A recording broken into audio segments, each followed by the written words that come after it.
कृषी या धड्याच्या पुढच्या विभागामध्ये आता आपण प्रवेश करतोय. चला तर आता नागरी वस्त्यांपासून दूर ग्रामीण आणि डोंगराळ परिसरात असलेलं खुरटं गवत, झुडपे यावर या शेळ्या आणि मेंढ्या पोसल्या जातात. आपण मागच्याच उपक्रमातल्या या उपक्रमात आलेलो आहोत, तर आढावा मागचाच आपल्याला पुढे आहे. आपण बघत होतो की शेळ्या मेंढ्या यांचं पालन पोषण करायचं, कारण हा कृषी व्यवसायाला जोड व्यवसाय आहे. म्हणजेच काय तर कृषी व्यवसायामध्ये ह्या पण शेळ्या मेंढ्या पाळणं याचा पण समावेश केला जातो. तर आता भारतामध्ये मांस हाच मुख्य उद्देश ठेवून हा व्यवसाय केला जातो. लोकरीसाठी सुद्धा मेंढी पालन हे केलं जातं. पुढचं आहे कुक्कुटपालन. तर कृषी व्यवसायात जगामध्ये सर्वत्र कोंबडी या वर्गातील पक्ष्याचं पालन कमी अधिक प्रमाणावर हे आपल्याला आढळतं. परसदारी वा शेतात कोंबड्या पाळणं हा एक पारंपरिक असा व्यवसाय आहे.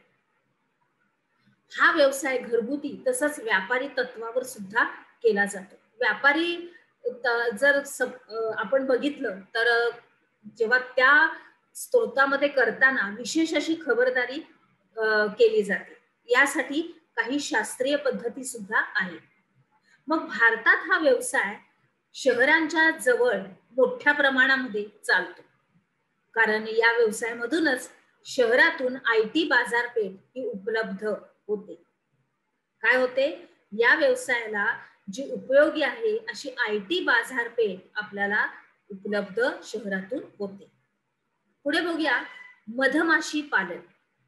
मध आणि मेण यासारखी उत्पादनं आपल्याला ह्याच्यापासून मिळतात, म्हणून मधमाशी पालन हा व्यवसाय केला जातो. मध गोळा करण्यासाठी मधमाशा फुलोरा असलेल्या झाडावर फिरतात आणि त्याच्यामुळं परागीभवन होऊन झाडांची फळधारणा वाढते. काय वाढते?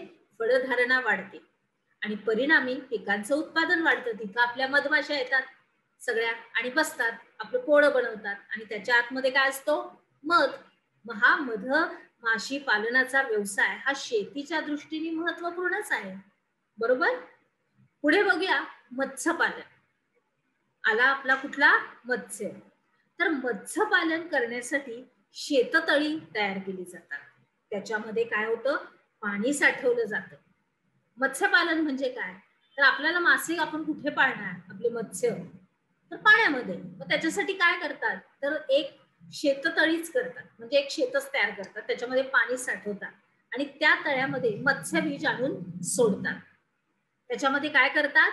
मत्स्यबीज आणून सोडतात आणि मग त्यासाठी गोड्या पाण्यात वाढू शकणाऱ्या माशांचा उत्तम वाढीसाठी शास्त्रीय पद्धतीनं त्यांचं संगोपन केलं जातं. आता तर मत्स्यपालन करायचंच आहे तर योग्यच प्रकारे करायला पाहिजे. मग त्याप्रमाणे जशी आपण शेतीची जशी काळजी घेतो तसं ह्या मत्स्य शेतीची सुद्धा अशाच रीतीने योग्य प्रकारे अशी काळजी घेतली जाते.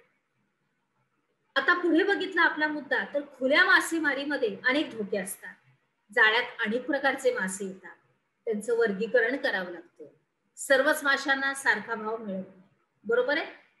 आणि म्हणूनच एखाद्या विशिष्ट अशा प्रकारच्या माशाची स्वतंत्रपणे पैदास करण्यास सुरुवात झाली आणि मग त्याच्यामधूनच हा मत्स्य शेतीचा विकास होत गेला. तर आपण काही उदाहरणं बघूया. वाम, राहू, रावस आणि कोळंबी इत्यादी उत्पादन हे मत्स्य शेतीमध्ये केलं जातं. पुढे बघूया रेशीम शेती. तर रेशमी किड्याच्या कोशापासून हे रेशीम धागे आपल्याला मिळवले जातात.